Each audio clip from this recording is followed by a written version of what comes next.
সকলোৰে চিনাকি পৰিচিত এগৰাকী জনপ্ৰিয় বিধায়ক কমলপুৰ সমষ্টিৰ সন্মানীয় বিধায়ক ডাঙৰীয়াদেৱক দিগন্ত কলিতা ডাঙৰীয়াদেৱক আজি মুখ্য স্বাস্থ্য শিবিৰৰ এই মুকলি কৰাৰ বাবে আমি আনুষ্ঠানিকভাৱে আহ্বান জনাইছোঁ।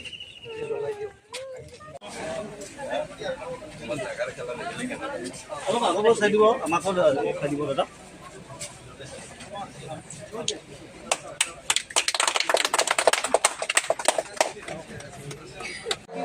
ভুল হ'ব আচলতে জ্ঞাতাৰখনৰ নেদেখা এজন অভিনেতা পৰিয়াল, বিশেষকৈ বাচ্চু ৰয় আৰু মল্লিকা ৰয় ডাঙৰীয়ানী লগত থকা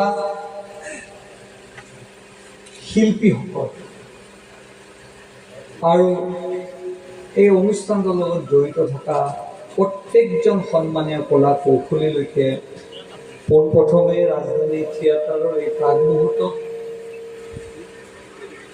যি আপোনালোকৰ আখৰা আপোনালোকে মাংগলিকভাৱে আপোনালোকে আৰম্ভ কৰিছে, প্ৰভু নটৰাজৰ ওচৰমানেও বিচাৰিছিল যে অনুষ্ঠানটোত আমি আপোনালোকৰ লগত লগ পাই নিশ্চয় আমি আশা কৰিছোঁ। আজি আৰু ভাল লাগিছে যে আজি বেজেৰা মণ্ডলৰ প্ৰত্যেকজন কাৰ্যকৰ্তা আমাৰ ওচৰত আহিছে।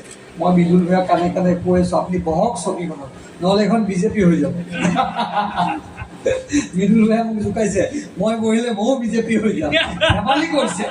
আচলতে সেইটো নহয়, কথা হ'ল কি এই ঠাইত আমাৰ গোটেই কাৰ্যকৰ্তাখিনিক মই আহিম বুলি ৰাতিপুৱা কৈছোঁ, প্ৰায় আহিছে।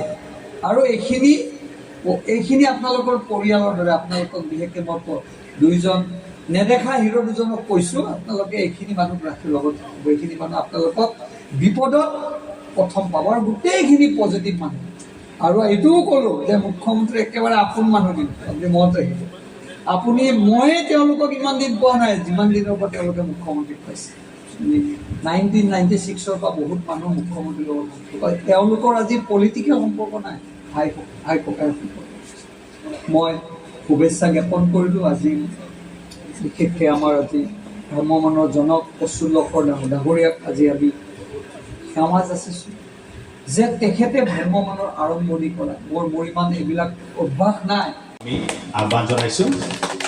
তেওঁলোকৰ ওচৰত মই এটাই বিনম্ৰ অনুৰোধ, নতুন ঠাই, নতুন পৰিৱেশ, একো নাজানো, যদি কেতিয়াবা প্ৰয়োজন হয় ৰাতি 2টাতো আপোনালোকে আহিব লাগিব, কথা দিব লাগিব, আহিবই লাগিব আমাৰ ইয়ালৈ, আমাক সহায়ৰ কাৰণে।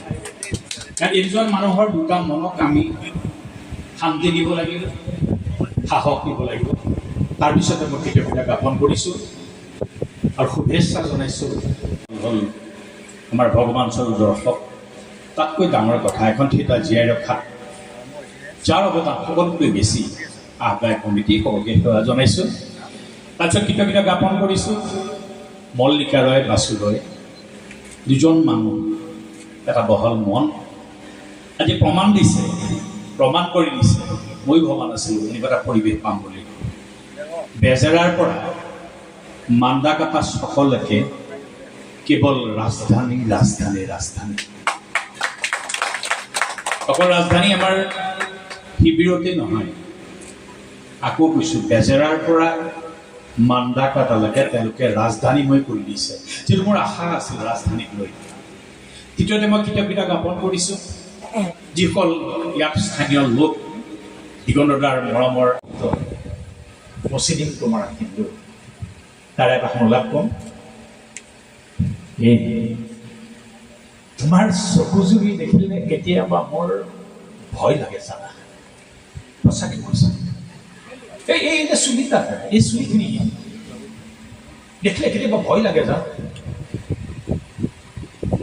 ভাল লাগে, চকু দেখিলে ভাল লাগে, তোমাৰ কপালখন দেখিলে ভাল লাগে, কপালত জিলকি থকা হ'ব, এই সেন্দুৰীয়া সত্য দেখিলে ভাল লাগে।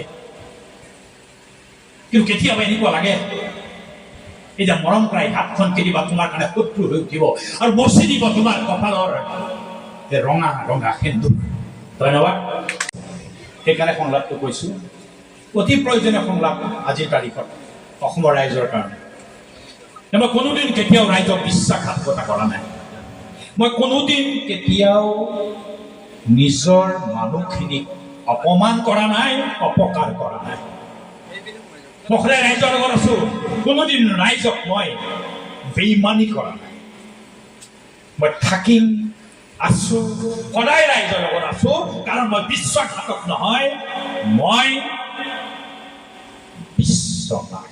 ধন্যবাদ।